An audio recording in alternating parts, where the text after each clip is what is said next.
আপনারা দেখছেন Bankura TV breaking news. Bankura টিভিতে আপনাদের স্বাগতম।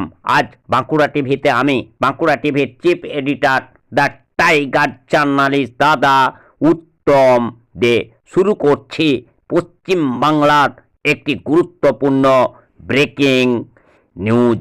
হুগলির ডানকুনিতে শুরু হয় সিপিআইএমের ২৭তম রাজ্য সম্মেলন। ৩ দিন ধরে চলে এই রাজ্য সম্মেলন। এই রাজ্য সম্মেলনে উপস্থিত ছিলেন মোহাম্মদ সেলিম, প্রকাশ কারাত, বৃন্দা কারাত, সূর্যকান্ত মিশ্র, বিমান বসু, সুজন চক্রবর্তী, মীনাক্ষী মুখার্জি সহ রাজ্য জেলা নেতৃত্ব এবং ব্লক নেতৃত্বরা। এই রাজ্য সম্মেলন শেষ হয় আজ অর্থাৎ ২৫ তারিখ প্রকাশ্য সমাবেশের মধ্য দিয়ে হুগলির ডানকুনি স্পোর্টিং ক্লাবের মাঠে।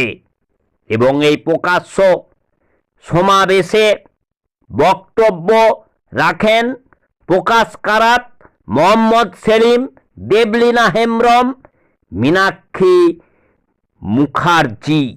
এবং এই প্রকাশ্য সমাবেশে সভাপতিত্ব করেন দেবব্রত ঘোষ। এই ৩ দিন ব্যাপী সিপিআইএমের যে রাজ্য সম্মেলন, সেই রাজ্য সম্মেলনের সম্পাদক হিসাবে পুনরায় নির্বাচিত হয়েছেন মোহাম্মদ সেলিম।